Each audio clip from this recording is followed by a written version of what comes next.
ప్రపంచ శాంతి కోసం జరిగే పత్రిజీ ధ్యాన మహాయాగానికి విచ్చేసిన ప్రతి ఒక్కరికి మరొకసారి పేరు పేరున ధన్యవాదాలు అండ్ స్వాగతం సుస్వాగతం. సో ట్రూత్ ఫర్ యూత్ సెషన్కి విచ్చేసిన ప్రతి ఒక్కరికి కృతజ్ఞతలు. సో ఈరోజు ట్రూత్ ఫర్ యూత్ సెషన్లో భాగంగా ఈరోజు మనం డే 8లో ఉన్నాము. ప్రతిరోజు ఎంతో అద్భుతంగా వివిధ రకాల సీనియర్ పిరమిడ్ మాస్టర్స్తోని అలాగే ఎంతో మంది విద్యార్థులతోని వారి యొక్క ఎక్స్పీరియన్స్ని మనం వింటున్నాము. అలాగే గొప్ప గొప్ప పర్సన్స్ని యొక్క కేస్ స్టడీస్ కూడా వింటున్నాము మాస్టర్స్.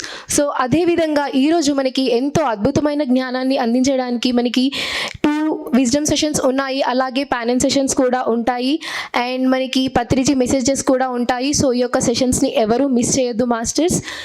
ఈరోజు మనకి ఎంతో అద్భుతమైన జ్ఞానాన్ని అందించడానికి సీనియర్ పిరమిడ్ మాస్టర్ అయినటువంటి ఫౌండర్ ఆఫ్ వసుదైక ఫౌండేషన్ అండ్ గురుస్థాన్ నాగేంద్ర పెరం గారు సిద్ధంగా ఉన్నారు. సో గట్టిగా చప్పట్లతో స్టేజ్ మీదకి ఆహ్వానించుకుందాం. సో ఈ యొక్క సెషన్స్ని మనం ఇక్కడ వినడమే కాకుండా మన లైఫ్లో ఇంటికి వెళ్ళాక ఈ యొక్క జ్ఞానాన్ని మనం పాటిద్దాము. సో ప్రతి ఒక్కరూ ఈ యొక్క సెషన్స్ని గురించి మీకు తెలిసిన సరౌండింగ్స్లో అందరికీ మనం పంచాల్సిన బాధ్యత మనది. సో ఈ యొక్క జ్ఞానాన్ని మన లైఫ్లో పాటించి మనం ఈ యొక్క అనుభవాల్ని తీసుకుందాం మాస్టర్స్. సో నాగేంద్ర సార్ని స్టేజ్ మీదకి రావాల్సిందిగా కోరుచున్నాము. గట్టిగా చప్పట్లతో ఆహ్వానిద్దాము.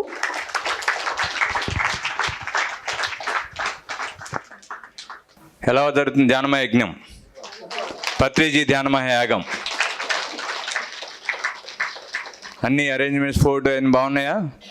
ఒకసారి గట్టి క్లాస్ చెప్దాం ట్రస్ట్ వాళ్ళకి.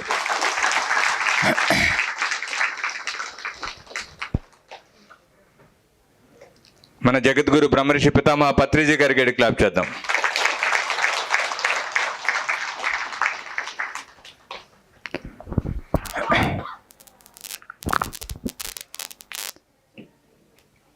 ఓకే ఫ్రెండ్స్, మనం మరి ప్రతిరోజు ఇక్కడ ఎంతోమంది మాస్టర్ చేత ఎన్నో విషయాలు నేర్చుకుంటూ ఉన్నాం. స్పిరిచువాలిటీ అంటే పత్రి సార్ మనకి నేర్పింది మనకు తెలిసిన విషయాల్ని మనం ఇతరులతో పంచుకోవడం, ఇతరులకు తెలిసిన విషయాల్ని వాడి దగ్గర నుండి మనం నేర్చుకోవడం. ఇప్పుడు నాకు ఇక్కడ అవకాశం వచ్చింది, పంచుకునే అవకాశం, నేను పంచుకుంటాను. నాకు నేర్చుకునే అవకాశం వచ్చినప్పుడు నేర్చుకోవాలి. రెండు ఉంటేనే స్పిరిచువాలిటీ. ఏదో నేను గొప్పవాడిని, నేను అందరికీ ఏదో చెప్పేయగలుగుతున్నాను, నాకంతా తెలిసిపోయింది అనుకుంటే ఇంకా స్పిరిచువాలిటీ, ఆధ్యాత్మికత అనేది అర్థం కాలేదు అని అర్థం. ఎవరైతే నేర్చుకోవడానికి సిద్ధంగా లేరో వాళ్ళు ఎదగడానికి అనర్హులు. ఎప్పుడూ నేర్చుకునేది ఎప్పుడూ ఉంటుంది. మనం నేర్చుకోవడానికే భూమి మీదకి వచ్చాం. ఎన్నో అనుభవాలను పొందడానికే ఆత్మ భూమి మీదకి వస్తుంది. ఒక పని మనం చేస్తున్నాము అంటే ఆ పనిలో మనం నిష్ణాతులం కాబట్టి ఆ పని చేయము. ఇప్పుడు నేను మాట్లాడుతున్నానంటే నేను మాట్లాడుతున్నాను అంటే మాట్లాడడంలో నిష్ణాతుడిని కాబట్టి మాట్లాడడం లేదు. ఇప్పుడు నేహ మేడం యాంకరింగ్ చేస్తున్నారు. నేహ మేడం యాంకరింగ్ చేస్తున్నారంటే తను యాంకరింగ్ చేయడంలో నిష్ణాతులు కాబట్టి యాంకరింగ్ చేయడం లేదు. ఒక వాళ్ళు వంట చేస్తూ ఉంటారు, వాళ్ళు దానిలో నిష్ణాతులు కాబట్టి వాళ్ళు వంట చేయడం లేదు. ఈ భూమి మీదకి మనము దేనిలో అయితే నిష్ణాతని సంపాదించుకోవడానికి వచ్చాం ఆ పని భూమి మీద చేస్తాం. అంటే దానిలో పర్ఫెక్ట్ అవ్వడానికి ఆ పని ఎంచుకున్నాం మనం. అంతే తప్పించి ఆల్రెడీ పర్ఫెక్ట్ కాబట్టి ఆ పని చేయడం లేదు. కాకపోతే మనం ఏమనుకుంటాం అంటే దీనిలో నేను పండిపోయాను, నాకు మించినోడు లేడు అని చెప్పేసి దానిలో మనము ఎప్పుడైతే అనుకుంటామో అక్కడ నేర్చుకోవడం అనేది ఆగిపోతుంది. కాబట్టి మై డియర్ ఫ్రెండ్స్, మనము ఏ పని చేసినా గుర్తుపెట్టుకోండి, ఆ పనిలో మరింత నేర్చుకోవడానికి వచ్చే విషయము మనం ఎప్పుడూ ఎరుకలో ఉంచుకోవాలి. ఆ ఎరుక కోల్పోయామనుకోండి మనం అజ్ఞానంలో జీవించేస్తూ ఉంటాము.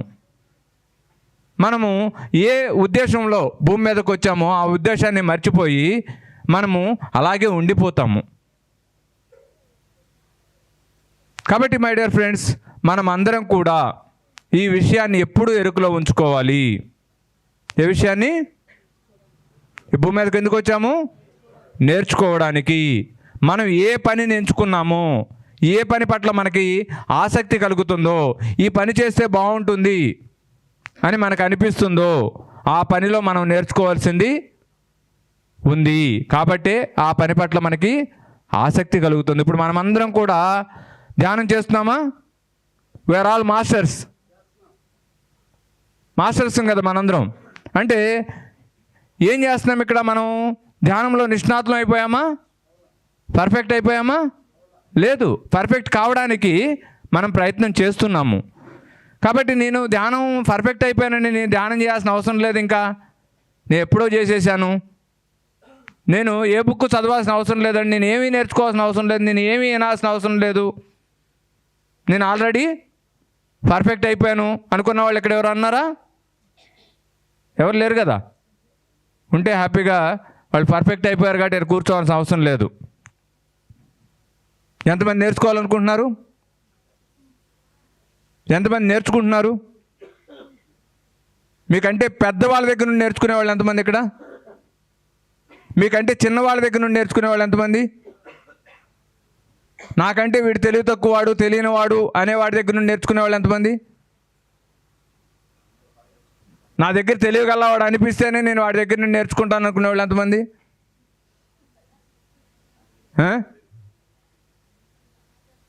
నేను రాము మాస్టర్ లాంటి వాళ్ళ దగ్గర అయితే నేను నేర్చుకుంటాను, లేకపోతే ప్రేమనాథ్ గారి దగ్గర నుండి అయితే నేర్చుకుంటాను, బాలకృష్ణ గారి దగ్గర నుండి అయితే నేర్చుకుంటాను. నేను చిన్న చిన్న మాస్టర్ దగ్గరికి వెళ్ళాను. నేను వాళ్ళ క్లాసులు విన్ను, వాళ్ళు చెప్పింది విన్ను, ఎందుకంటే వాళ్ళు చిన్నవాళ్ళు, వాళ్ళకేం తెలుసు అనుకునేవాళ్ళు ఎవరు అన్నారు ఇక్కడ? మన జీవితాన్ని మార్చడానికి గంటల గంటల క్లాసులో పెద్ద పెద్ద పుస్తకాలు అవసరం లేదు. ఒక చిన్న పదం అనేది ఎంటైర్ మన జీవితాన్ని మార్చేస్తుంది. మీరు గమనించుకుంటే మీరు ధ్యానంలోకి రావడానికి ఏమైనా పెద్ద పెద్ద క్లాసులు వచ్చారా? ధ్యానంలోకి ఏదో చిన్న పదము మీకు టచ్ అయి ఉంటుంది. ఆ పదం మిమ్మల్ని ఏం చేసింది? ధ్యానంలోకి తీసుకొచ్చింది, ఎంటైర్ మీ జీవితాన్ని మార్చేసింది. నా జీవితంలో నేను ధ్యానంలోకి రాకమునుపు అనారోగ్యంతో ఉండేవాడిని. నేను ఇంటర్మీడియట్ ఫస్ట్ ఇయర్ చదువుతున్న క్రమంలో నాకు జాంటీస్ వచ్చి బాగా సివియర్ అయిపోయి, ఇంకా నాకు అవకాశం లేదు, తీసుకెళ్ళిపోండి అనే పరిస్థితుల్లో ఒక హాస్పిటల్లో ఆల్రెడీ తీసుకెళ్ళిపోమంటే వాళ్ళు ఇంకో హాస్పిటల్కి తీసుకెళ్ళినప్పుడు నియర్లీ 1.5 month ఐసీయూలో ఉన్న తర్వాత నేను బ్రతికి బయటపడ్డాను. ఆ తర్వాత కంప్లీట్గా 8 సంవత్సరాల పాటు నేను కంప్లీట్ మెడిసిన్ మీదే ఉన్నాను. మెడిసిన్ లేకపోతే ఎక్కడంటే అక్కడ పిడిసిలు వచ్చి పడిపోయేవాడిని. మెడిసిన్ వేసుకుంటేనేమో ఎక్కడంటే అక్కడ సోయి లేకుండా నిద్రపోతుండేవాడిని.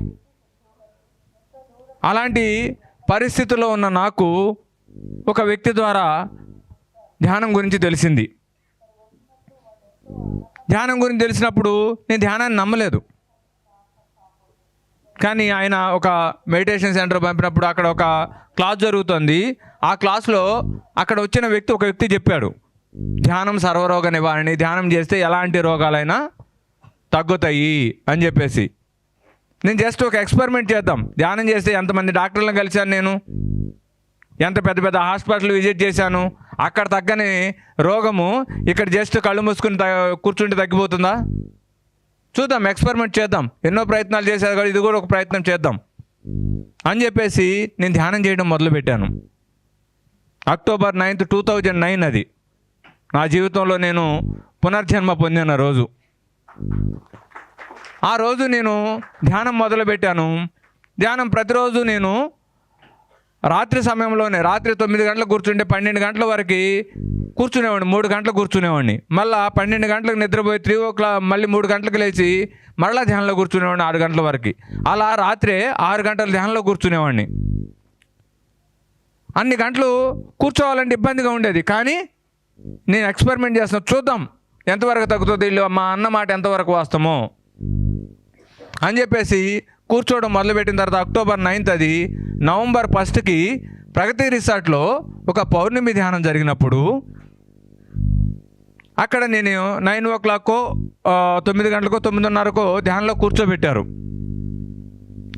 నేను ధ్యానంలో కూర్చున్న తర్వాత ఎంతోమంది లేస్తున్నారు, బయటకు వెళ్తున్నారు, వస్తున్నారు, మధ్యలో చప్పట్లు కొడుతున్నారు, అంతా జరుగుతూ ఉంది.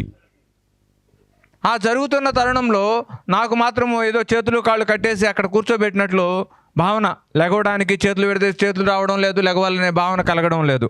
అంత చుట్టూ జరిగేదంతా కూడా తెలుస్తూ ఉంది, కానీ లెగవాలనిపించడం లేదు. అలా కొంత సమయం గడిచిన తర్వాత ఒక అతను వచ్చి బలవంతంగా నన్ను లేపారు. లేపి ఇలాగే ఎదురుగా ఒక 10 కుర్చీలు వేశారు. 10 కుర్చీలో ఎవరో అప్పుడు ఉన్న సీనియర్ మాస్టర్స్ అందరూ కూర్చుని ఉన్నారు. అక్కడ నన్ను పిలిచి ఆయన చప్పట్లు కొట్టించారు. నన్ను ధ్యానంలో ఎందుకు లేపారు, ఎందుకు చప్పట్లు కొట్టిస్తున్నారు నాకేమీ అర్థం కాలేదు. అయితే ఆ తర్వాత ఆయన చెప్పిన విషయం ఏంటంటే, ఈయన రాత్రి 9:30 సమయంలో మన ధ్యానంలో కూర్చోబెట్టాము. ఇప్పుడు ఉదయం 5 గంటలు అవుతుంది. ఇప్పుడు వరకు ఆయన ధ్యానంలో లేకుండా అలాగే కూర్చున్నాడు అని చెప్పేసి తను చెప్పడం జరిగింది. ఆయన చెప్తే కానీ నాకు అర్థం కాలేదు అన్ని గంటలు కూర్చున్నాను అనే విషయం.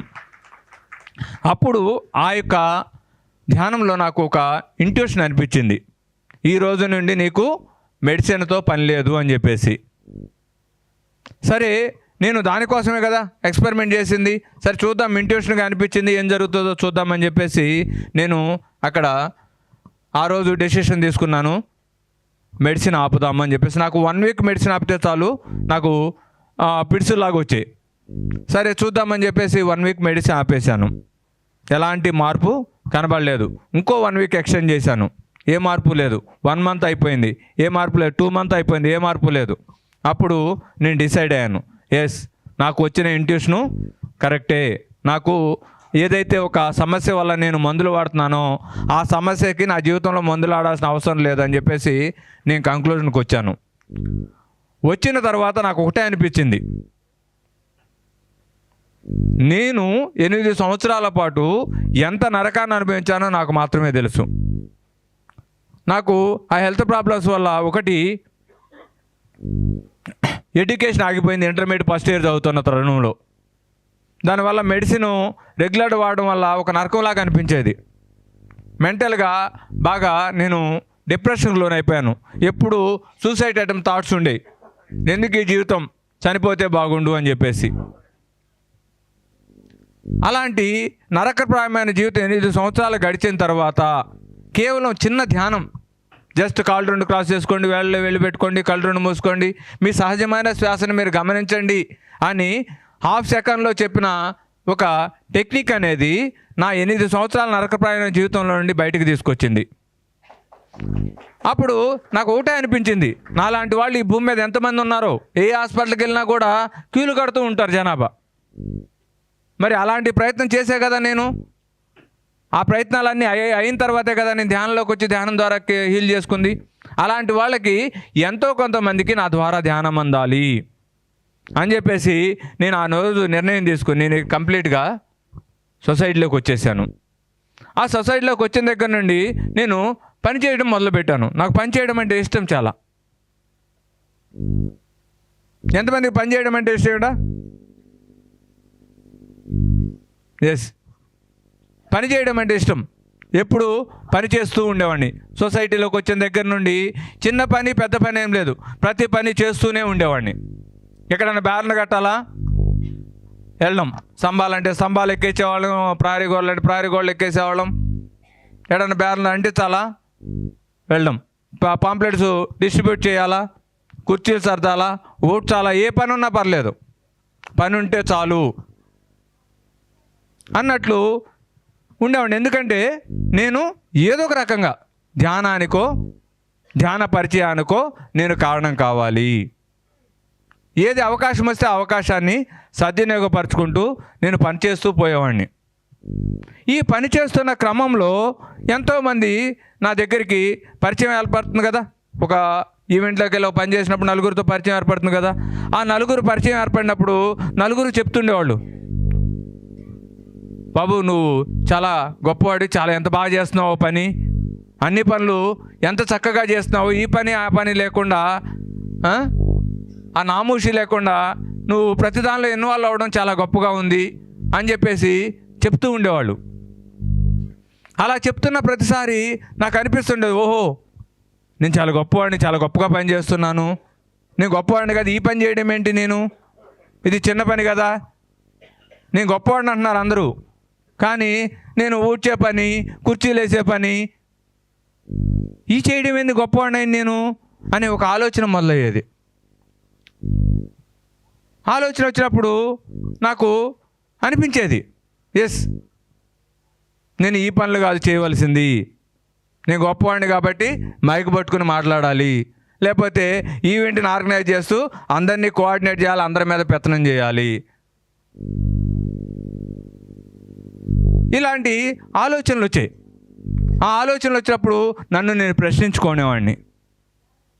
ఇక్కడ నాకు అర్థమైన విషయం ఏంటంటే, ఆ యొక్క తర్జన భర్జనలో, ఆ యొక్క మదనంలో నాకు అర్థమైన విషయం ఏంటంటే, గొప్పతనం అనేది మనం చేసే పని పట్ల ఉండదు.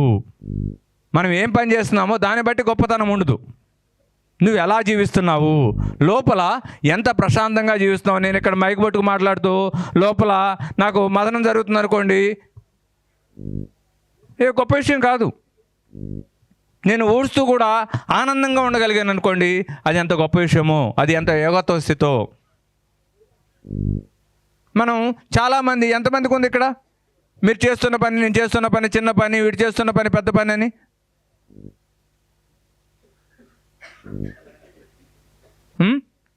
ఏది చిన్నది లేదు, ఏది పెద్దది లేదు, ఏది తక్కువ లేదు, ఏది ఎక్కువ లేదు. ప్రతిదీ మనం ఏం చేసినా కూడా ఆ యోగంలో చేయాలి, ఆ యోగత్వంలో జీవించాలి. అక్కడ ఆ యోగత్వంలోకి వచ్చిన తర్వాత చిన్న పని పెద్ద పని ఏం లేదు. అదంతా మనం క్రియేట్ చేసుకున్నది. ఇది చిన్నది, ఇది పెద్దది, వీళ్ళు గొప్పవాళ్ళు, వీళ్ళు తక్కువ వాళ్ళు, వీళ్ళు జూనియర్సు, వీళ్ళు సీనియర్సు, ఇవన్నీ కూడా మనం క్రియేట్ చేసుకున్నవి. స్పిరిచువాలిటీ అంటే ఈక్వాలిటీ, అంతా సమానమే, అందరూ సరి సమానమే. కాబట్టి ఇక్కడ మనము మనల్ని ఎప్పటికప్పుడు పరీక్షించుకోవాలి. మన లోపల ఏం చెప్తుంది?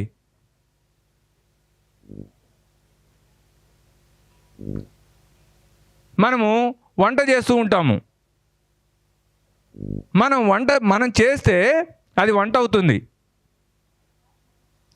అదే మనం యోగత్వంలోకి వెళ్ళి ఆ వంట మన ద్వారా చేయబడితే అది ప్రసాదం అవుతుంది.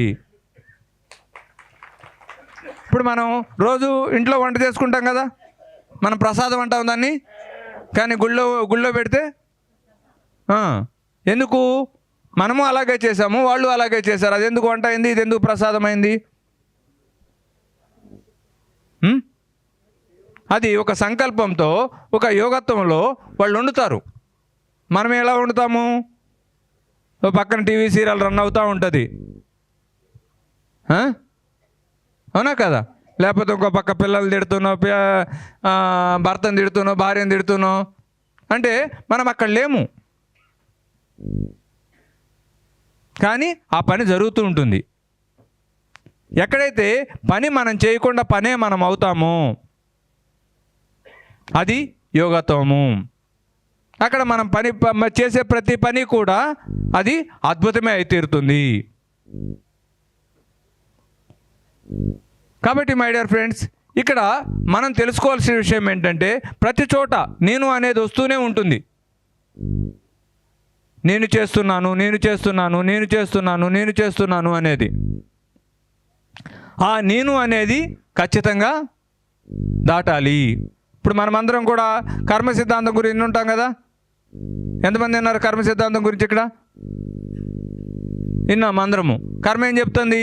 నువ్వు ఏది చేస్తే అది తిరిగి పొందుతావు.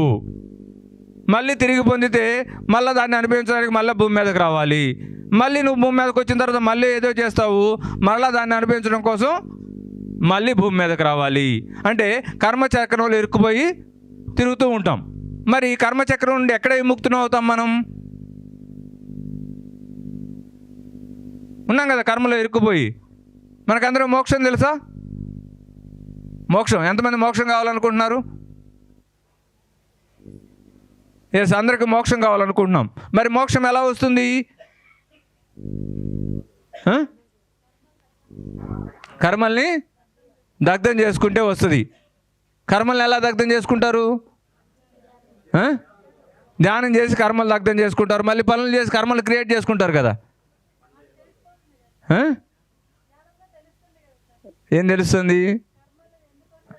Okay, yes. కర్మచక్రం నుండి బయటకు రావాలి అన్నా, మనము మోక్షం పొందాలి అన్నా ఫస్ట్ ఆఫ్ ఆల్ ఆ యొక్క కర్మ గురించి తెలుసుకోవాలి.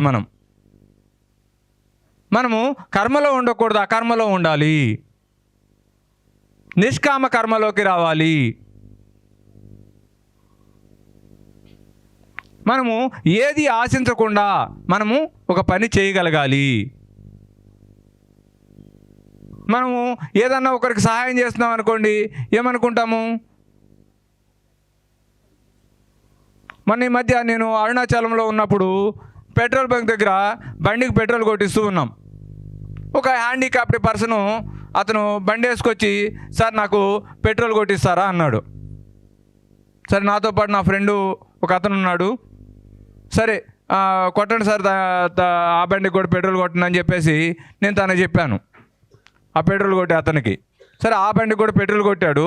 ఈలోపు మేము మా బండికి పెట్రోల్ సెట్ చేసుకునే లోపల ఆయన వెళ్ళిపోయాడు. ఆల్రెడీ కొట్టయిపోయింది, ఆయన వెళ్ళిపోవడం అయిపోయింది. వెంటనే పక్కన ఉన్న వ్యక్తి, సార్ చూడండి, ఇలాంటి వాళ్ళకి హెల్ప్ చేయకూడదు సార్ అని కనీసం థ్యాంక్స్ కూడా చెప్పకుండా వెళ్ళిపోయాడు అని చెప్పేసి అన్నాడు. నేను వెంటనే చెప్పాను, ఇప్పుడు మన పని ఏంటి? ఆయన అడిగాడు, మనం ఇప్పించేసాం, అయిపోయింది. అక్కడ మనం థ్యాంక్స్ ఎక్స్పెక్ట్ చేసాము అంటే మనం మన సహజత్వాన్ని కోల్పోతాం. అక్కడ అరే ఈసారి ఇలాంటి వాళ్ళకి ఈసారి ఎవరన్నా అడిగితే సహాయం చేయకూడదు. సహాయం చేయడం అనేది నా గుణం. కానీ అక్కడ ఎప్పుడైతే మనం ఆశిస్తున్నామో అక్కడేమవుతుంది? నా సహజత్వాన్ని కోల్పోయి అసహజత్వంలోకి వచ్చేస్తున్నాను. మనం గమనించండి, మనం చేస్తున్న ప్రతి పనిలో కూడా ఇక్కడికి వచ్చాము, ఇక్కడికి వచ్చిన వెంటనే రాము గారు చూసి నన్ను పలకరించలేదు అనుకోండి, అరే రాము గారు పిలిచారు, కనీసం నన్ను పలకరించలేదు, ఈసారి రాకూడదు, వేస్ట్ రాము గారు అనిపిస్తుందా లేదా? నా పని ఏంటి? ఆయన పిలిచారు, వచ్చాను, అయిపోయింది. ఆయన పలకరించినా హ్యాపీ, పలకరించకపోయినా హ్యాపీ. నిన్ను ఎవరో సహాయం అడిగారు, సహాయం నువ్వు చేయడం నీ బాధ్యత. నీకు చేయాలనిపిస్తే, నువ్వు చేసే స్తోమత ఉంటే నువ్వు ఏం చేయగలుగుతావో అది చేయడం అనేది నీ బాధ్యత. అంతే, అయిపోయింది. అరే ఇంత కష్టపడ్డాను వీడి కోసం, కనీసం సహాయం కూడా చేయలేదు, కనీసం థ్యాంక్స్ కూడా చెప్పలేదు, వాడికి కనీసం కృతజ్ఞత లేదు, మళ్ళీ జీవితంలో ఇలా అన్నిటికి సహాయం చేయకూడదు. ఎంతమంది కనిపిస్తుంటుంది? అలా అనిపిస్తుంది అంటే మనం ఆ కర్మచక్రంలోనే ఉన్నాము. గైడ్ చేయడం వేరు, నేర్పించడం వేరు. ఎప్పుడు మనం నేర్చుకోవాలి, నేర్పించాలి. నా ఫస్ట్ చెప్పుకున్నది అదే. కానీ మనం ఆశించకూడదు. ఎడ్యుకేట్ చేయండి, తప్పేం లేదు, కానీ మనం ఆశించకూడదు. ఎక్కడైతే మనం ఆశిస్తామో అక్కడ మన యొక్క సహజత్వాన్ని కోల్పోతాము, మన యోగత్వాన్ని కోల్పోతాము. కాబట్టి ఎప్పుడు కూడా నిష్కామ అంటే ఏంటి? నిష్కామ, కామ అంటే కోరిక, నిష్కామ అంటే ఏ కోరిక లేకుండా, అంటే ఎలాంటి ఎక్స్పెక్టేషన్స్ ఏమీ ఆశించకుండా మనం ఎక్కడైతే పని చేయడం మొదలు పెడతామో అక్కడే మన జీవితం మొదలవుతుంది. నాకు అక్కడ జరిగిన మదనంలో ఈ విషయం నాకు అవగతమైంది. ఆ పనులు చేస్తున్న క్రమంలో అందరూ వచ్చి నన్ను ప్రశంసిస్తున్న క్రమంలో అది నేనేంటి, ఈ పని చేయడం ఏంటి అనే ఆలోచనలు కలిగినప్పుడు, నా లోపల ఆ యొక్క మదనం జరిగినప్పుడు నాకు అర్థమైన విషయం ఏంటంటే, నేను అనేది బయటకు వచ్చి నీకు ఆ క్షణం నీకు ఏం చేయాలనిపిస్తే ఆ పని చేసుకుంటూ పోవడమే. ఎవరు పొగుడుతారని లేదు, ఎవరు తిడతారని లేదు. మనం చూడండి, ఏదైనా ఒక పని చేస్తున్నాం అనుకోండి, మనం ఏం చేస్తాము? ఎవరన్నా గమనిస్తున్నారా? ఒకరికి సహాయం చేస్తున్నాము, చుట్టూ 10 మంది చూస్తున్నారా లేదా? చూస్తున్నారా, ఓకే యాక్షన్ అనుకుంటాం లేదా? మనం ఏదైనా ఇవ్వాలనుకోండి, సాయంత్రం స్టేజ్ మీదకి వస్తా సార్, నేను కొంత డొనేషన్ చేయాలనుకుంటున్నాను, సాయంత్రం స్టేజ్ మీదకి వస్తాను. ఎందుకు స్టేజ్ మీద డొనేషన్ చేయడానికి? చూడాలి, గమనించాలి. అంటే ఇక్కడ గమనించడం. మనల్ని ఏ పని చేస్తున్నా కూడా లేదు, ఎవడన్నా ఒకడు దొంగతనం చేస్తున్నాడు అనుకోండి, ఏం చేస్తాడు? చుట్టూ చూసుకుంటాడు, ఎవరన్నా గమనిస్తున్నారా? అవునా కదా? అంటే మనం ఏ పని చేసినా కూడా ఇతరులు గమనిస్తున్నారా అనే ఆలోచన వచ్చిందంటే, ఒకటి మనం ఏదో ఆశిస్తున్నాము, లేకపోతే ఏదో ఒక తప్పు మన ద్వారా జరుగుతుంది. ఆ తప్పు అనేది మన దారి జరగకపోతే మన చుట్టూ ఎవరైనా గమనిస్తున్నారనేది మనం ఆలోచించం. మనకి ఏ ఎక్స్పెక్టేషన్ లేకపోతే మన చుట్టూ ఎవరైనా గమనిస్తున్నారనేది ఆలోచన రాదు. ఎప్పుడు వస్తుంది? ఏదన్నా ఆశించినప్పుడు మాత్రమే మనల్ని గమనిస్తున్నారా అనే ఆలోచన మనలో మొదలవుతుంది. కాబట్టి ఇవన్నీ కూడా మనల్ని మనం పరీక్షించుకోవడానికి చిన్న చిన్న టెక్నిక్స్. మనము అంతా ఎదిగామనుకుంటాం, మనం ఎంతో పరివర్తన జరిగింది అనుకుంటాము. కానీ ఒకానొక సందర్భం ఎదురైనప్పుడు, ఆ సందర్భంలో మనం ఎరుకుతో ఉన్నప్పుడు మనకు అర్థమవుతుంది మనం ఇంకా ఈ విషయంలో నేర్చుకోవాల్సింది ఉంది. ఆ ఎరుక లేదనుకోండి, మనం గమనించలేము, ఆ విషయాన్ని మనము తెలుసుకోలేనప్పుడు అసలు మనకి ఎక్కడ నేర్చుకోవాల్సిందో అనేది విషయం మనకు అర్థం కాకపోతే ఎక్కడ నేర్చుకుంటాం? తెలుసుకుంటేనే కదా నేర్చుకునేది. తెలుసుకోవాలంటే ఏం చేయాలి? ప్రతి క్షణము ఎరుకతో ఉండాలి. ఎక్కడైతే మనకి ఆ ఎరుక పెరుగుతుందో అక్కడ నేర్చుకోవడం అనేది మొదలవుతుంది. ఎంతమంది కనిపిస్తుంటుంది? ఎంతమంది చుట్టూ గమనిస్తున్నారు అనేది ఆలోచిస్తూ ఉంటారు? ఎవరు ఆలోచించరా? నేను ఆలోచిస్తుంటాను, అప్పుడప్పుడు నాకు ఆలోచన వస్తూ ఉంటుంది. ఎస్, ఎందుకంటే మనం ఏ విషయాన్ని అయితే మనం మార్చుకోవాలి, ఆ విషయాన్ని అంగీకరించినప్పుడే మార్చుకోగలుగుతాం. ఇక్కడ కూడా మనం అదే ఆలోచన ఉంటుంది. నేను చేస్తే చుట్టూ గమనిస్తున్నారేమో, మళ్ళీ ఏమనుకుంటారు? అవునా కదా? ఇది ఎంతమంది కనిపించింది?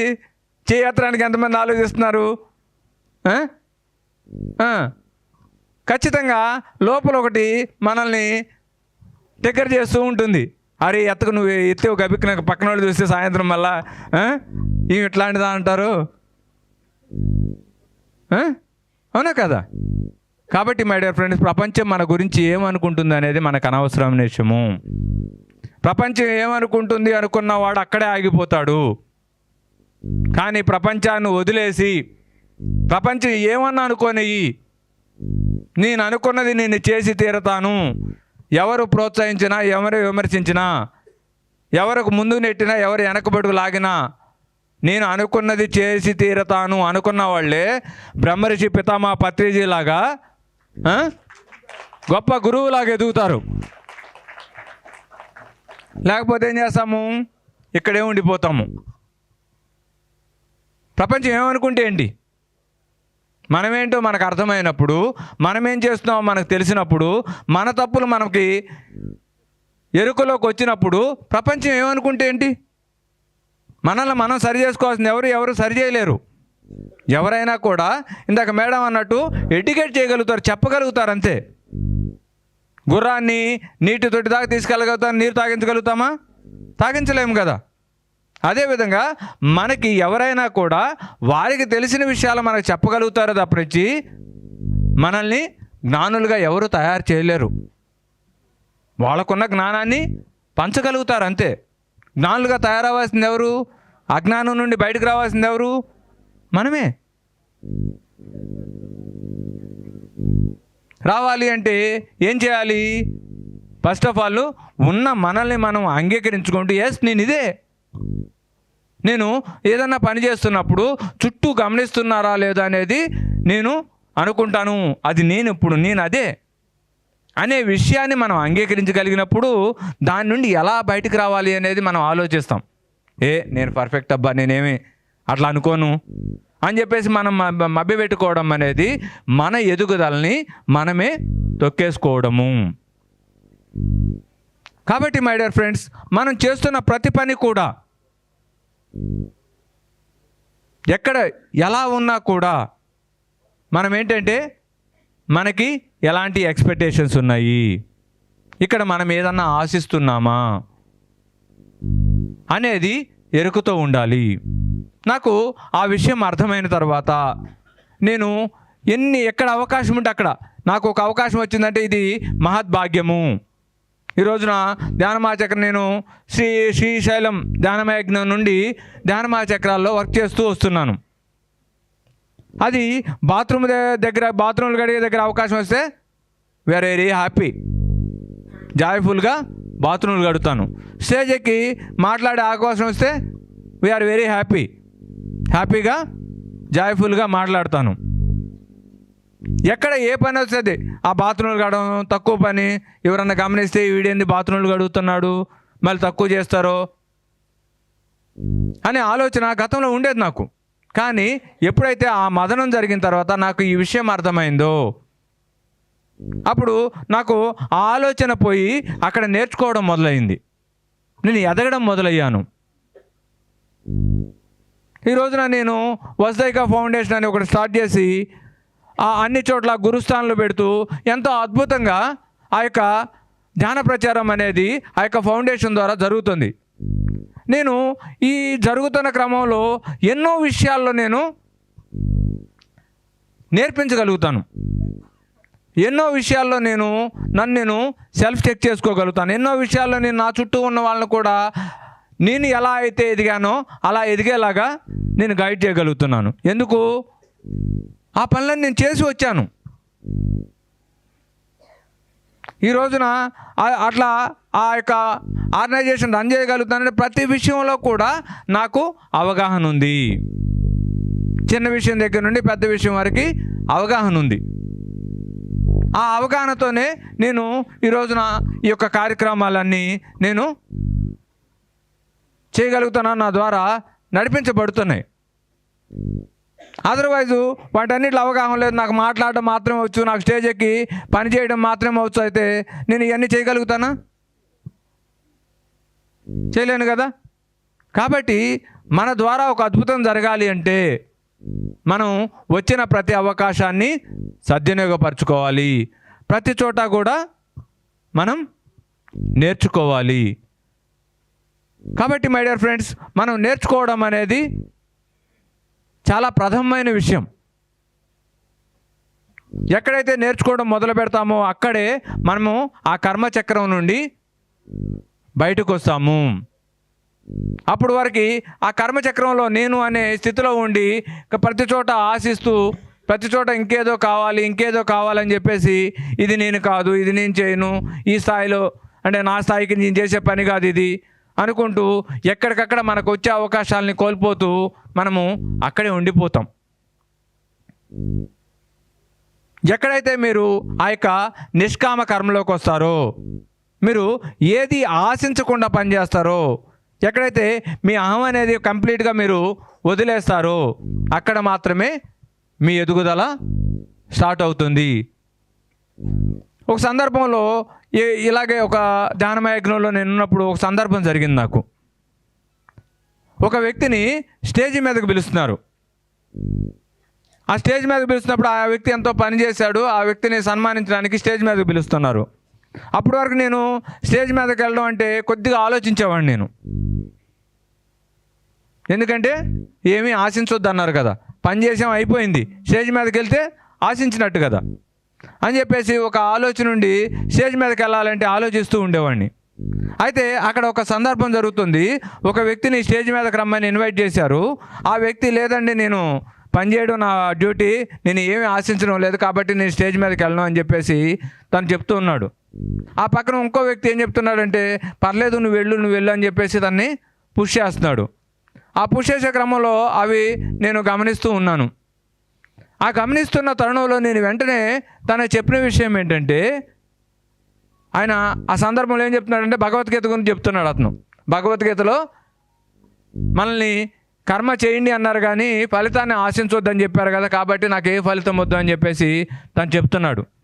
అతను చెప్తున్నప్పుడు నాకు స్పాంటేనియస్గా నాకు వచ్చిన ఒక విషయం ఏంటంటే, వెంటనే వాళ్ళకి చెప్పిన విషయము, మనల్ని భగవద్గీతలో కృష్ణుడు ఏది ఆశించొద్దు అన్నాడు కానీ ఏది స్వీకరించొద్దు అనలేదు కదా. ఆశించడం ఎంత అజ్ఞానమో, వచ్చిన దాన్ని స్వీకరించలేకపోవడం కూడా అంతే అజ్ఞానము. ఏది ఆశించకూడదు, అలా అని చెప్పేసి వచ్చిన దాన్ని స్వీకరించకుండా దాన్ని రిజెక్ట్ చేయకూడదు. ఈ రెండు విషయాలు ఉండాలి. మనం చాలామంది ఏం చేస్తాము, నేను ఆశిస్తూనే ఉంటాను.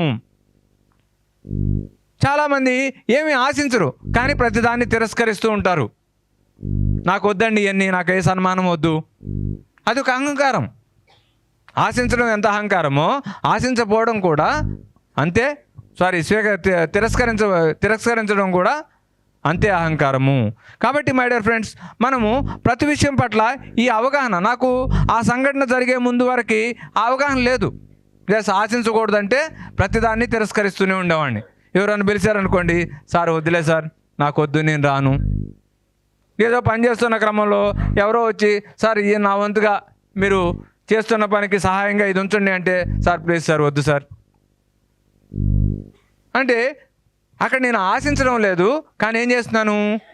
స్వీకరించడం లేదు, తిరస్కరిస్తున్నాను. కాబట్టి ఇక్కడ కూడా నువ్వు ఆ కర్మలోనే ఉంటావు. అక్కడ నువ్వేమి నేర్చుకోవాల్సిందో, మరి నేర్చుకోవాల్సిన విషయాన్ని నువ్వు కోల్పోతున్నావు కదా.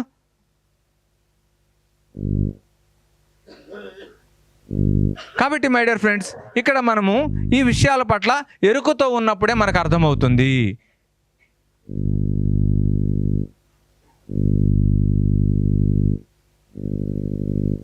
ఎప్పుడైతే మనము ఆ ఎరుకలో ఉంటూ నా ధర్మము నేను చేస్తున్నాను, నాకు ఏమనిపిస్తుందో అది నేను చేసుకుంటూ పోతున్నాను అనుకున్నప్పుడు అది నీ ప్రమేయం లేకుండానే జరుగుతూ పోవడం అనేది గమనిస్తాం. మనం చేసినప్పుడే ఎన్నో అడ్డంకులు ఉంటాయి. మనం చేస్తున్నాం అనుకున్నప్పుడే ఆగిపోవడం ఉంటుంది. కాబట్టి మనము అనే దాన్ని బయట మన ద్వారా జరుగుతుంది అన్నప్పుడు ఏ ఆటంకం వచ్చినా కూడా మనం చూస్తూ ఉంటాం, సాక్షిగా ఉంటాం, అంతే. అక్కడ ఏది ఆగడం అనేది ఉండదు. ఆ సమయం దాకా దానికి కావాల్సిన వనరులు ఏమీ లేకపోవచ్చు, కానీ ఆ సమయానికి ప్రతిదీ కూడా సమకూరుతూ ఉంటుంది. ఎప్పుడు మనం నిష్కామ కర్మలో ఉన్నప్పుడు, అలా ఆ నిష్కామ కర్మలో ఉంటూ మన జీవితంలో ఏదనుకున్నా కూడా అది ఆ సమయానికి అలా సమకూరుతుంది. ఏదనుకున్న, ఏ సంకల్పించినా కూడా అది జరుగుతుంది అనడానికి ఒక గొప్ప ఉదాహరణ మన రాము మాస్టర్. రాము మాస్టరు ధ్యాన ధర్మ ఆశ్రమాన్ని నిర్మిస్తారు. ఎంతమంది వెళ్ళారు ధ్యాన ధర్మ ఆశ్రమానికి? ఏవి చూశారు? ఓకే, ప్రతి ఒక్కరు కూడా ధ్యాన ధర్మ ఆశ్రమానికి వెళ్ళాలి. మాస్టరీ అంటే ఎలా ఉంటుంది? ఒక మాస్టర్ అనుకుంటే ఒక ఎంత అద్భుత సృష్టి చేయగలుగుతాడు అనడానికి గొప్ప ఉదాహరణ ధ్యాన ధర్మ ఆశ్రమము. ఆయన దగ్గర ఏ రూపాయి లేదు, కానీ ఆయన ఎలా ఉన్నాడు? నిష్కామంగా ఉన్నాడు. ఆయనకి ఏ కోరిక లేదు, ఏమీ ఆశించడం లేదు. తన ఇంట్యూషన్కి తను ఏదనిపించిందో అది చేసుకుంటూ పోతూ ఉన్నాడు. ఇది చేసుకుంటూ పోతున్న క్రమంలో తనకి ఆ టయానికి కావాల్సిన వనరులు ఎక్కడి నుండి రావాలో అక్కడి నుండి వస్తువుని, అప్పుడు దాకా రూపాయి ఉండదు. కానీ ఒకటి సంకల్పించాలి, రేపు ఈ పని మొదలు పెట్టాలి అనుకున్నప్పుడు సడన్గా ఆ అకౌంట్లో ఎవరో అజ్ఞాతవాసులు కొంత మనీ వేస్తారు. ఎన్నో సందర్భాల్లో ఎన్నో ఎక్స్పీరియన్స్ షేర్ చేయడం జరిగింది రాము గారు నాకు. అవన్నీ ఎలా జరుగుతాయి? నిష్కామంలో ఉన్నప్పుడే. నీ పని నువ్వు చెయ్యి, చేసుకుంటా పో, అంతే. ఏమొస్తుంది అనేది నీకు అనవసరమైన విషయం. జరుగుతుందా జరగదా అనేది నీకు అనవసరమైన విషయము. మనకు ప్రతిదానికి భయమే. ఈ రోజున విద్యార్థి ఎగ్జామ్ రాయడానికి వెళ్ళడానికి భయపడతాడు. ఎగ్జామ్ రాస్తే కదా పాస్ అయిపోయేలో అర్థమయ్యేది, రాయిపోతే ఏది లేదు కదా. కాబట్టి రాయడం నీ బాధ్యత. నీకు వచ్చిన అవకాశాన్ని నువ్వు సద్వినియోగపరచుకోవడమే నీ బాధ్యత. అది ఏం జరుగుతుంది అనేది నీకు అనవసరమైన విషయము. నేను చేస్తున్నాను అనుకున్నప్పుడు 100 క్యాలిక్యులేషన్స్ ఉంటాయి. ఇది ఎలా అవుతుంది, అవుతుందా లేదా, అవ్వాలి అంటే ఎవరు వస్తారు, ఎవరు చేస్తారు, దీనికి కావాల్సిన ఇవన్నీ ఉన్నాయి కదా, ఇవన్నీ ఎలా వస్తాయి? వస్తాయా రావా? ప్రతిదానికి ఒక క్యాలిక్యులేషన్ వేసుకుంటాం. ఎప్పుడు? నేను చేస్తున్నాను అనుకున్నప్పుడు, నా ద్వారా జరుగుతుంది అనుకున్నప్పుడు, జరగాల్సింది జరుగుతుంది, జరుగుతున్న దానిలో నేనున్నాను, నేను ఒక సాక్షిగా ఉన్నాను, నేను గమనిస్తున్నాను, ఏం జరుగుతుందో చూద్దాం, ఏదన్నా జరగనివ్వండి. నా ప్రయత్నం ఏదైతే ఉందో నా ప్రయత్నాన్ని ఎలాంటి ఇది లేకుండా నేను చేయాలంతే. నేను ఎంత చేయగలుగుతానో అంతా నేను చేయాలి. ఆ తర్వాత ఏదన్నా కానివ్వండి, అది దైవ నిర్ణయము. నేను చేయడం లేదు, నా ద్వారా జరగబడుతుంది. నిజంగా అది జరిగేది ఉంటే జరుగుతుంది. ఈ చుట్టూ ఎంతోమంది అంటూ ఉంటారు. ఈ క్రమంలో ప్రపంచానికి తెలిసి ఇక్కడ ఫెయిల్యూర్స్ ఏం లేవు, జయాలు అపజయాలు ఏం లేవు, ప్రతిదీ అనుభవమే ఉంది, ఇక్కడ ప్రతిదీ నేర్చుకుంటమే ఉంది. కానీ చుట్టూ ఉన్న ప్రపంచానికి మటుకి వీడు వేస్ట్, ఎన్నిసార్లు చేసినా వీడు ఫెయిల్ అయ్యాడు అంటూ ఉంటారు. అయినప్పటికి కూడా మనకు బండ రాయి ఉంటుంది, అది ఒక 70 ఇంగాలే పగిలింది, దానికి ముందు 99 దెబ్బలు వేసాడు, 100వ దెబ్బ పగిలింది. అది అంటే 100వ దెబ్బ గొప్పతనం, అది 99 దెబ్బల గొప్పతనం వల్ల 100వ దెబ్బకి అది పగిలింది. 100వ దెబ్బ, అది 99 దెబ్బలు లేకపోతే దానికి పగులుతుంది. 100వ దెబ్బకి అది మొదటి దెబ్బే అవుతుంది కదా. అలాగే మన జీవితంలో మనం చేసే ప్రతి పనిలో కూడా ఎంతో కొంత ప్రభావం అక్కడ జరిగి తీరుతుంది, ఎంతో కొంత ఎనర్జీ అక్కడ సృష్టించబడి ఉంది. కానీ మనం ఏం చేస్తాము, చుట్టూ ఉన్న ప్రపంచ ప్రభావం వల్ల అయ్యో నాతోటి కాలేదే, నేను చేయలేకపోయానే, నేను అనుకున్నది జరగలేదే. జరుగుతుంది, ఒకరోజు ఖచ్చితంగా జరిగి తీరుతుంది. దానికి ఓపిక ఉండాలి, వెయిట్ చేయాలి. నేను 2011లో 2009లో ధ్యానంలోకి వచ్చాను చెప్పాను కదా. 2011లో పైమా ఆధ్వర్యంలో లైట్ సెంటర్ అని ఒకటి పెట్టాను. ఎస్ఆర్ నగర్, హైదరాబాద్ ఎస్ఆర్ నగర్లో లైట్ సెంటర్ అని ఒకటి స్టార్ట్ చేయడం జరిగింది. ఆ సెంటర్ పెట్టినప్పుడు జస్ట్ ఓ 10x10 రూమ్లు, 3 రూమ్లు ఉండేవి. అది చూసిన ప్రతిసారి అరే మెడిటేషన్ సెంటర్ అంటే ఇలా కాదు కదా ఉండాల్సింది. మెడిటేషన్ సెంటర్ అంటే జస్ట్ ఆ యొక్క ప్రిన్సెస్లోకి ఎంటర్ కాగానే అతనికి ధ్యానం తెలియపోయినప్పటికి కూడా జస్ట్ అబ్బా ఎంత హాయిగా ఉంది, ఇక్కడ 10 నిమిషాలు కూర్చుంటే బాగుంటుంది అనే భావన కలిగేలా కదా ఉండాల్సింది, ఇలా కాదు కదా ఉండాల్సింది అని చెప్పేసి నాకు 2011లో ఆ యొక్క లైట్ అనే సెంటర్ని స్టార్ట్ చేసినప్పుడు ఆలోచన వచ్చింది. అప్పటి నుండి ఎన్నో ప్రయత్నాలు చేశాను నేను, అలాంటి ఒక ప్రిన్సెస్ని ఎట్టి పరిస్థితుల్లో పెట్టాలి అని చెప్పేసి. ఎన్నోసార్లు ఎన్నో బిల్డింగులు చూసాము, వెళ్ళాము, అంతా మాట్లాడాము. ఆ సమయానికి డబ్బు సమకూర్చబోవడం వల్ల దాన్ని వదిలేసుకోవడం, ఇలా ఎన్నో ప్రయత్నాలు జరిగినాయి. ఎప్పుడు జరిగిందండి ఇది? ఎప్పుడు మొదలైంది? 2011లో. 2022లో అలాంటి ఒక అద్భుత క్షేత్రాన్ని ఎస్ఆర్ నగర్లో స్థాపించాం. ఎంతమంది గురుస్థాన్ చూశారు? ఎస్ఆర్ నగర్ గురుస్థాన్. ఎస్ఆర్ నగర్ గురుస్థాన్కి రండి, లేకపోతే మీకు ఎస్ఆర్ నగర్ సరౌండింగ్స్లో మీ వారు ఎవరున్నా కూడా ఖచ్చితంగా అక్కడికి పంపించండి. అక్కడికి ఖచ్చితంగా ఆ ప్రెమిసెస్లోకి వెళ్తే అబ్బా ఎంత హాయిగా ఉందో, ఇక్కడ కాసేపు కూర్చోవాలి అనే భావన ఖచ్చితంగా కలిగి తీరుతుంది. అది ఒక అద్భుత ప్రపంచం అన్నట్లు అనిపిస్తుంది. కానీ ఇది క్రియేట్ కావడానికి, ఇది సృష్టించబడడానికి, ఇది మేనిఫెస్టేషన్ కావడానికి ఎన్ని సంవత్సరాలు పట్టింది? 11 సంవత్సరాలు పట్టింది. ఓకే, 11 సంవత్సరాలు పట్టింది. ఈ 11 సంవత్సరాల్లో ఇది అయ్యేది కాదు అనుకుంటాం, కానీ జరుగుతుందా అనే ఆలోచన వచ్చింది అనుకోండి, ఆ సంకల్పం అనేది నెరవేరం అయిపోయింది అనుకోండి, అది మేనిఫెస్టేషన్ జరిగేదా? జరగదు కదా. ఎందుకు జరిగింది? ఏదైనా కూడా జరిగి తీరుతుంది, ఓపికతో ఎదురు చూడాలి అనుకున్నప్పుడు, ఆ ప్రయత్నాలు మనం చేసుకుంటూ పోతున్నప్పుడు ఎన్ని ప్రయత్నాలు విఫలమైనప్పటికి కూడా ఎక్కడా కూడా నిరుత్సాహం లేకుండా జరిగి తీరుతుంది అనే ఆ నమ్మకంతో ప్రతిసారి ప్రయత్నం కొనసాగించినప్పుడు ఆ యొక్క ఎనర్జీ అప్పటికి క్రియేట్ చేయబడింది.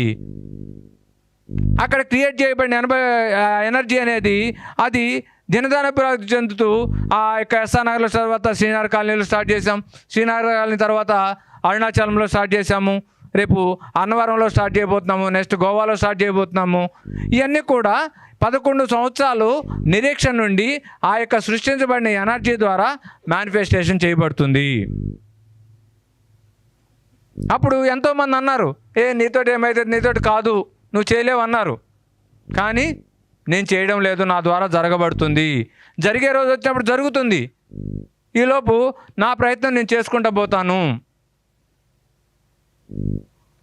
అని చెప్పేసి అనుకుంటూ పోతున్నప్పుడు ఆ క్రమంలో ఎప్పుడు ఏది జరగాలో అది జరగడం అనేది జరిగింది. ఇలా గురుస్థానం స్టార్ట్ చేసిన తర్వాత ఒక సందర్భంలో గురుప్రసాదం అనే ప్రాజెక్ట్ స్టార్ట్ చేయాలి అని చెప్పేసి ఆలోచన వచ్చినప్పుడు ప్రతిరోజు మన దగ్గరికి ఎంతమందికి వస్తే అంతమందికి భోజన సమయానికి భోజనం పెట్టాలి. ఎందుకంటే పత్రిసారి దగ్గర చూసి నేర్చుకుంది అదే. పత్రిసారి ఎవరు కొత్త వాళ్ళు వచ్చినా ధ్యానం నేర్పుతారు, కానీ భోజన సమయానికి వస్తే ముందు భోజనం తర్వాత ధ్యానం. కాబట్టి మన దగ్గరికి వచ్చిన ప్రతి ఒక్కరికి మనము భోజనం పెట్టాలి అన్నప్పుడు కూడా చాలామంది రోజు భోజనం అంటే ఎక్కడ పెడతాం? ఒకరోజు పెడతాము, 2 రోజులు పెడతాం, ఏదో క్లాస్ ఉన్నప్పుడు పెడితే ఓకే. ప్రతిరోజు భోజనం అంటే అయ్యేది కాదన్నారు. కానీ మొదలుపెట్టాము. ఈరోజు దగ్గరగా 2.5 సంవత్సరాలు దాటింది. దగ్గరగా 2.5 లక్షల పైబడి ప్లేట్లు మనం డిస్ట్రిబ్యూట్ చేయడం జరిగింది. ప్రతిరోజు ఎస్ఆర్ నగర్లో దగ్గరగా 100 మంది పైబడి యువతకి మనము గురుప్రసాదం అందిస్తాము. మనము అరుణాచలంలో ప్రతిరోజు మినిమం 300 నుండి 400 మందికి గురుప్రసాదాన్ని అందిస్తున్నాము. అన్నారు చాలామంది ఇవన్నీ అయ్యే పనులు కాదని. ఇప్పుడు కూడా మనము ఆ యొక్క అరుణాచలంలో వచ్చే ప్రతి వ్యక్తికి ధ్యానం చెప్పాలి, గురుప్రసాదం అందించాలి. ప్రతి నెల 1,00,000 మందికి ధ్యానం చెప్పాలి, 1,00,000 మందికి గురుప్రసాదం అందించే సంకల్పంతో ఒక ప్రాజెక్ట్ స్టార్ట్ చేస్తున్నాము. చాలామంది అన్న 1,00,000 మంది కంటే కష్టమేమో కదా అని చెప్పేసి. ప్రతిదీ కష్టం అనుకుంటే కష్టమే మన జీవితంలో. నేను చేస్తున్నాను అనుకుంటే ప్రతిదీ కష్టమే. నా యొక్క ఎనర్జీతోనే పనిచేస్తుంది కాబట్టి. నేను విడిగా ఉన్నప్పుడు నీటి బిందువుని, అదే నీటి బిందువుని సముద్రం వదిలేస్తే నేనేంటి? సముద్రాన్ని. నేను చేస్తున్నాను అనుకున్నప్పుడు నీటి బిందువులాగా ఉంటుంది నీ యొక్క శక్తి. నా ద్వారా జరగబడుతుంది అన్నప్పుడు ఆ విశ్వం అంతా ఏకమయ్యి ఆ పని నీ ద్వారా జరిపిస్తుంది. కాబట్టి మై డియర్ ఫ్రెండ్స్, మీరు ఆ యొక్క కోరిక నుండి, ఆశించ నుండి బయటకు రావాలి. ప్రతిదీ నిష్కామంగా నువ్వు పని చేయగలగాలి. ఎక్కడ అవకాశం ఉంటే అక్కడ నీకు ఏది అనిపిస్తే అది నిష్కామంగా పని చేయగలగాలి.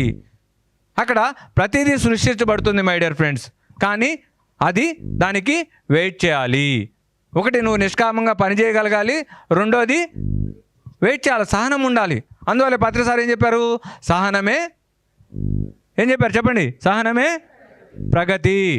నీకు సహనం లేకపోతే నీకు ప్రగతే లేదు. ఎవరికైతే సహనం ఉంటుందో వారికి ఖచ్చితంగా ప్రగతి ఉండి తీరుతుంది. ఎవరైతే ఓపికగా వాళ్ళ ప్రయత్నం వాళ్ళు చేస్తూ ఉంటారో ఖచ్చితంగా ఒకరోజు సఫలీకృతమై తీరుతుంది. దానికి గొప్ప ఉదాహరణ మన జగద్గురు బ్రహ్మర్షి పితామహ పత్రిజీ గారు. ఆయన ఒక్కడిగా మొదలయ్యారు. ఈ యొక్క ఇంత ఉద్యమం సృష్టించబడింది. ఆయన ఒక్కడిగా మొదలైనప్పుడు ఎవరు ప్రోత్సహించలేదు, అందరూ విమర్శించారు. కానీ ఆయన ఏదేమైనా కానీ నేను అనుకున్నది జరిగి తీరుతుంది ఆయన నమ్మారు. ఎందుకంటే ఇది జరగాల్సింది జరిగి తీరుతుంది అని చెప్పేసి. కాబట్టి అంతకు మించిన గొప్ప ఉదాహరణ అవసరం లేదు మనకి. ఆయన మన కళ్ళెదురు నడియాడిన జగద్గురు. ఆయన్ని మనం దృష్టిలో పెట్టుకుంటే చాలు, మనము మన జీవితంలో ఏదైనా సాధించగలుగుతాము. ఒకసారి మన జగద్గురు గారు గట్టి క్లాప్ చేద్దాము. Thank you very much masters. ఎలా ఉందండి క్లాసు?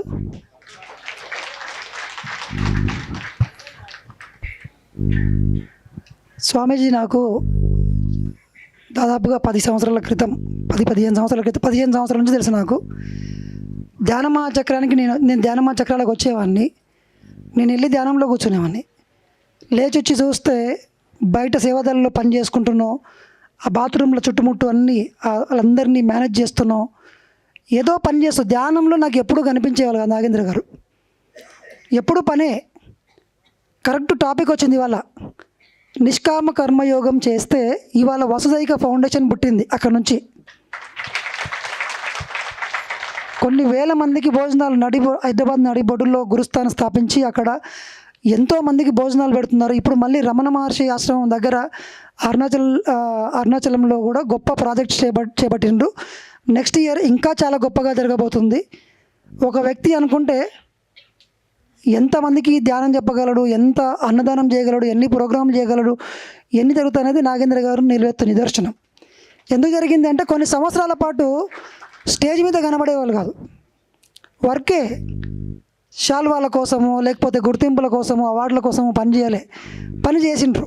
నిష్కామ కర్మయోగం ఆ పరమ గురువుల చూపు స్వామీజీ మీద పడింది. పత్రిసారి చెప్పాడు ఎప్పుడైనా, మీరు వాళ్ళ పని చేస్తే వాళ్ళ చూపు మన మీద పడుతుంది, దట్స్ ఇట్, ఇంకా మనం సెల్ఫ్లో వచ్చినట్టే. అందుకే ఏమీ ఆశించకుండా పనిచేయడంలో ఇవాళ ఆ టాపిక్ మీద చాలా అద్భుతమైన ఎగ్జాంపుల్స్, చక్కటి జ్ఞానం వచ్చింది. దీనిలో ఎన్నో కార్యక్రమాలు జరుగుతున్నాయి. వీటన్ని జరగడానికి కర్త కర్మ క్రియ అనేటువంటి గురుసేన సభ్యులను ఒక్కసారి మనం ఇంట్రడ్యూస్ చేసుకుందాము. ప్లీజ్ ఒకసారి గట్టిగా క్లాప్ చేద్దాం.